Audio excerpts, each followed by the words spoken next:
Hey, whoa. Michaela, if you didn't listen yesterday at in the 7 or 8 o'clock hour, whenever we did this, I knocked up my wife during divorce proceedings. So all that divorce talk is done. This is the show where he invites people to hit on his wife, calls his third kid an anchor baby, where he admits that he is now not going to divorce his wife. He's decided since he knocked her up. Look, they don't get along. They're not compatible. It's not meant to be. But oops, I cheated on my girlfriend with my wife, knocked her up, and now the divorce is off. Because I knocked my wife up, I'm going to stay with her. Now, we know he didn't, but he is now going to read, for people who don't remember this, when he announced he was getting divorced, and just like April, he used to call his wife on the show and make her make fun of her, actually, on the show. Talk about people like getting implants for her, like it just, People started reaching out to his wife and hitting on her. And he has all the messages that listeners sent to his wife, and he's going to now read those on air to cuck himself. This goes towards the humiliation fetish. This goes towards the cuckitude. Aaron is now going to read listeners hitting on his wife. This is insane. He told them to do that too. Yes. So he invited them to hit on his pregnant wife. It was a trap. Pregnant ex-wife. And then he's now reading it out publicly to show people that he was getting cucked. What pieces of shit these guys were who did what he said to do. Now, again, he was divorcing his wife. He wanted her harassed. That make no mistake about it. Just like April, he wanted to talk shit about his wife and make her a bit and talk about what a bitch she was. And if you want her, you can have her. If you want my wife, go shoot your shot. No. And then they did. And now he's like, joke's on you. I love my wife since I knocked her up again. And I'm going to make fun of everybody who hit on her. No woman needs a guy like people telegraphing, like go and hit on her. If she wants that, it's very easy for any woman to get that attention if they want on the internet. Yes. He's taken her. She didn't want this. He's directed people to do it. And now he's chastising them for doing it and making it public. Yes. Figuring it out, one day at a time, as people who do copious amounts of cocaine say. Yeah. Marriage isn't cocaine. It's not one day at a time. It's a lifetime commitment. But it's amazing that that the cucking and the cocaine is as relevant as ever. this late in the game, this early on. I'm not going to worry about divorcing my wife tomorrow. Let's get through today. Yeah, that's not how you should look at marriage, partnership. One day at a time. And so while we're still cordial, we've been working on stuff for the radio show. And one of the things she mentioned was that when we were going through that whole process, a lot of listeners of the show were sending her messages on Facebook because some of the listeners asked me, do you mind if we message her on Facebook? And at the time, my attitude was, go bananas. Same thing he tells his mods in his chat. Harass my wife. Go get her. Go get her, boys. The correct answer is, please leave her alone. Like you're crazy, or don't even bring it up on the show. Like you're being stupid right now. What are you doing? Leave that woman alone. She's had to live through a marriage with me. She's suffered enough. Also, like the history of this guy wasting. So he said that they were like going through a divorce. They were going through the proceedings and everything. So they both hired lawyers and spent all this money on that. And now they're like, never mind. And then they ended up getting divorced anyway. So they had to go back and do it again. This guy just hit the amount of money this guy has spent on legal fees in his lifetime are insane. You can you can go back and read all the submissions and the divorce proceedings on MCRO, the Minnesota court records online. They're all available if you search Aaron's name. Good for you. Go for it. What I did not say, and this is where some people are starting to go, well, didn't you say go for it? What I did not say when I said go for it was, oh, and by the way, make sure you bury me and call me a douchebag and talk about how awful I am and what a bad guy I am and everything else. So leave something for my new wife and her to talk about. I'm just trying to find where the like limits are for him, because we know that he enjoys it when other dudes are showing interest in a woman that he's with, but I guess he draws the line at them chastising him or like talking badly about him, because he didn't like that when Nick would do that about him, even though he found it sexy that Nick was into April. Now that you didn't see this wifely heel turn coming, she sold your asses down the river and gave me all the messages. And I have them right here on these 2 sheets of paper. There are about 15 to 20 messages. I have first and last names. Our whole thing was we were going to do first and last names. And people said, well, what if they're married or have girlfriends? And I said, well, guess what? Some of them do have wives and girlfriends. And they said, well, won't that ruin their lives? And I have been completely consumed by this radio show. It is my favorite thing in the world. I love. Yeah, that's why your marriage fell apart. Mm-hmm. That's why your second marriage fell apart. That's why you're in trouble now. True. Because everything revolves around the radio show. Everything. Yes. It's his favorite child. People say, oh, what if it ruins people's families? Good. My family was about to be ruined. I hope yours gets ruined now because mine's saved. Everything's zero sum, man. That's the only way it gets more exciting, is that there are real life consequences. I just need to unruin my family. I just need to ruin another family. Right. And then or several. My one will fix it. Will be fixed. Consequences to this bit. So that was the plan. I got a call from legal yesterday. Legal, by the way, is just a fancy name for Gary. Gary said, look, I'm sure it's probably fine. Once you send someone a Facebook message, it is theirs. They can do whatever they want with that Facebook message.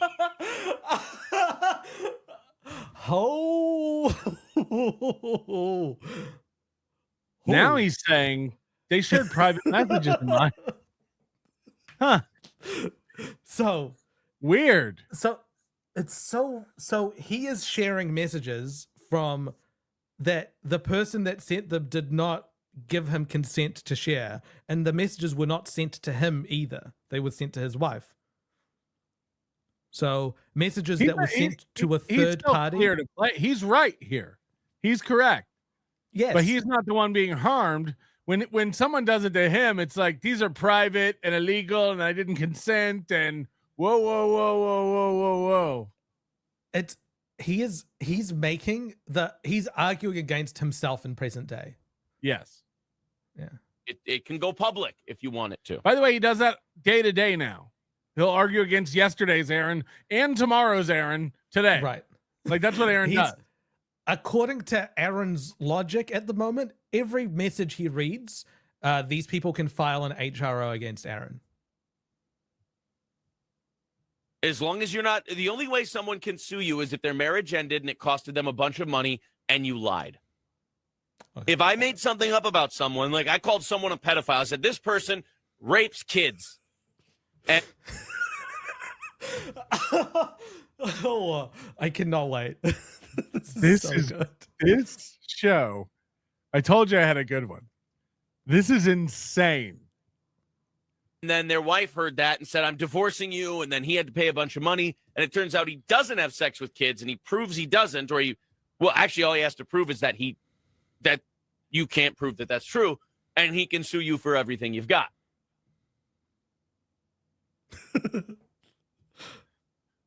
If I call someone a pedophile mm-hmm.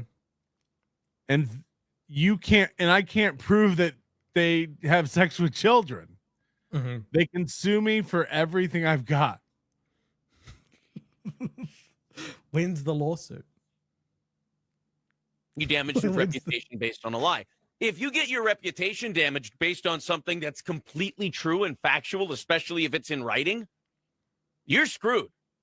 He's changed. But so his opinion now is very different to that. He says that he's allowed to call someone a pedophile if he has reason to believe that they have that they are a pedophile. And he's tries to draw this like weird line in the sand between calling someone a pedophile who harms children and calling someone a child molester. He's like, those two things are very different from each other. He did say, if we could keep it to either initials or first names, we would greatly appreciate that from a legal standpoint. But here's the compromise I made. I have first and last names on these papers. I will only read first names. My offer from yesterday stands. The difference between Aaron back then is he had a legal department to stop him, and now he reads first and last names. If you are one of the people who I have messages of, if you send us a message and you tell us what you did, we won't say your name. We will still read the message. We will not say your name. So he wants his audience to send him a message right now on Facebook admitting, I said that to your wife. I said this to your wife, and then he'll spare you. He's a benevolent ruler. All you have to do is bend the knee right now before he reads your message, and then he won't say your name. Kiss the toe. You got to kiss the toe. I think that's fair. Steel Toe Morning Show on Facebook. Send us a private message, and you're in. So we stumbled upon this yesterday. We mentioned it on the show, and the audience went ape shit. I mean, they went crazy over this. This is going to be the greatest bit in the history of the show. I mean, I really underestimated how much people enjoy stuff like this. And I just love that we're going from controversy to controversy. He loves that. Now he wants to get away from the drama. He hates it. He does a pro show about the news. I love going controversy to controversy. And he wants to get back to radio where he could go harder. He's only doing 3% of Aaron now. He wants to get back to radio where he can go hard at people, but also he wants to get away from the drama and do a pro show about the news. Which is it? He's all over the place. He was generating drama in this episode. Divorce, to the third kid, to the Max Weir situation, to this now. I love this kind of radio. We can sit here and talk about the news and do funny stories. We can do that every day of the week. I think that's a lot of fun. We're great at ad-libbing. We make funny bits out of it. The show's great that way. The show is at its best when we have stuff like this. And the drama is actually better than the news. Anybody can do the news and comedy. It's the guys who do drama who really have the talent. My, how the tables have towed. It is exhausting keeping up with this. Like, just trying to put him into like a box of this is what he believes. There isn't. It's no. It's on the day. Reasons stuff like this is really good is because we don't go searching for it. It naturally happens. If we were trying to make up one of these dramas every day, it wouldn't be special. Now he makes up tons of drama now. But because we have them fall into our laps sometimes and we're not afraid to talk about it on the air, we get a treasure trove of material to talk about. So I'm very excited. We got Oz chiming in today. He'll be in. Corey Adam is coming into the studio. Carl from 3rd Street Brewhouse is bringing Minnesota Gold while we read these things. Adrian Washington will be in at 8 o'clock. He's going to drink on his morning show. It's 6 a.m. He's got, guys, don't worry. There's going to be beer. And then he lists a bunch of people that he no longer talks to. Yeah. And he wants you to think, I haven't always been this way. He does seem more carefree. Yeah, he was still married. Like, right. And also at this moment, he believes his marriage is saved because he splooged in his wife. the the air of like desperation isn't there the same way that it is today. No, That, like, I mean, this was sort of- lives ago. This is lives ago. The sort of Damocles, the monster at the end of this book vibes that he's got as the show ticks on. He's had more existential crises in his last 7 years than a man should have in their lifetime. Starting with the Heather and Fish thing, going straight to the Twitch thing, getting remarried and having to tell his parents that he didn't want any part of their lives. He chooses April.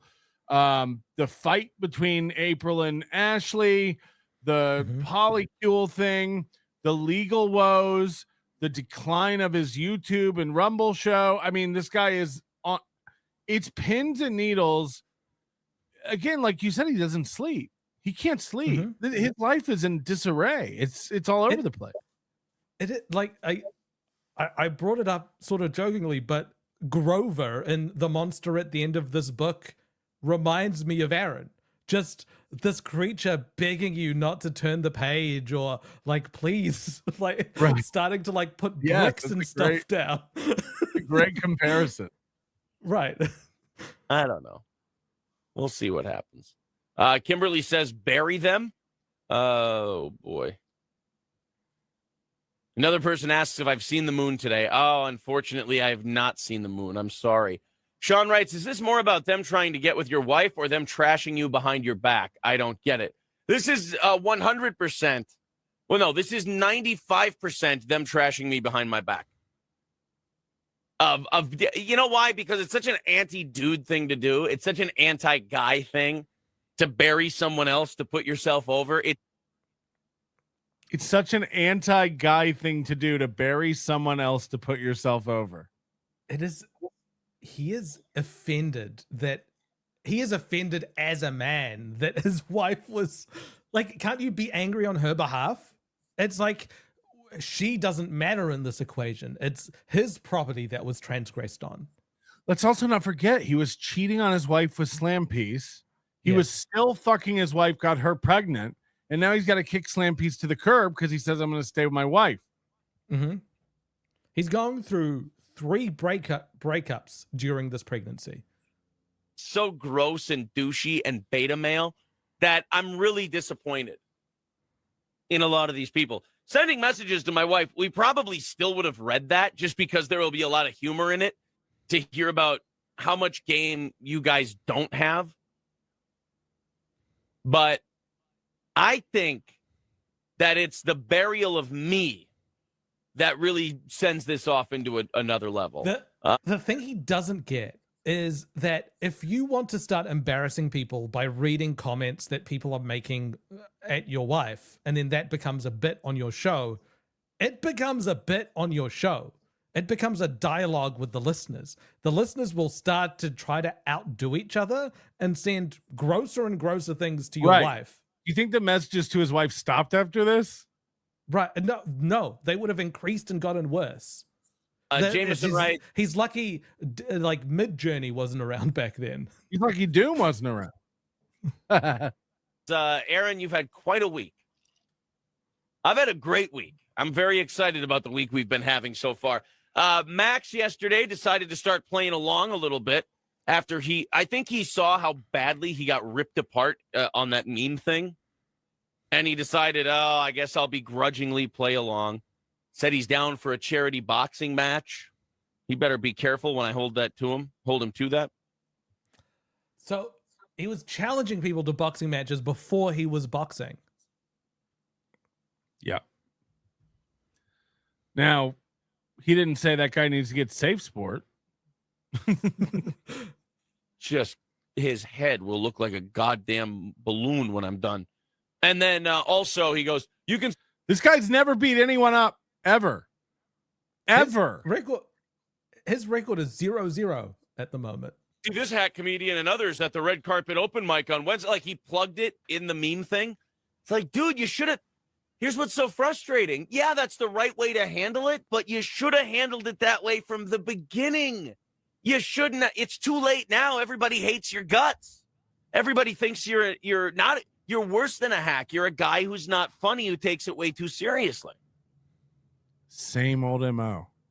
We're all laughing over here, us normal people. You take everything, you take radio too seriously. Touch grass. Get on the internet every once in a while. You're taking it too seriously. Fight me in a boxing match. I never tried to message your wife, so I don't care personally. But do you think this is how you want your kids to see mom and dad later in the future when they're old enough to hear about this or hear the podcast? I don't care about my children.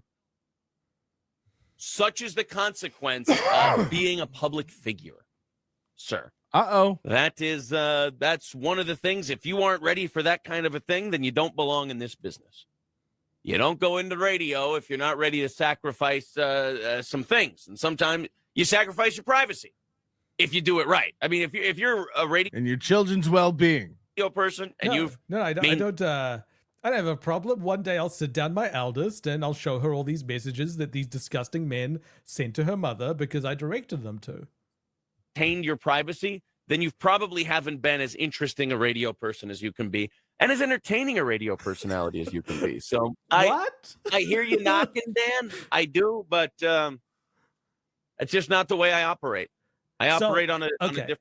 So if you get, let's say you get, hypothetically, if you're a public figure and he's saying that if you haven't done your job well, no one will be interested in you. But let's say you get into legal trouble and there's a public court hearing, right? Hypothetically, there's a public court hearing where you will be on trial.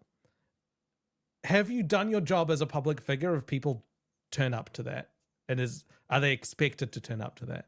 No, that's private. Right. Hit the follow button, hit the like button. Blame Doom. Doom's the problem. Doom puts all these great clips out and with all these saggy titties. The fact that she sends you like a Doom clips and be like, what should I say to this? Like it was fucking funny. classic. You know, Doom is doing victory laps tonight. Oh, should I watch the Doom clip? Is that what I should do? I watch a 30-minute Doom clip. Oh, is that what I should do? Oh, that'd be nice, right? I should watch the Doom clip. Let me watch the Doom clip. I say everybody wants me to do. Shall I use super tips?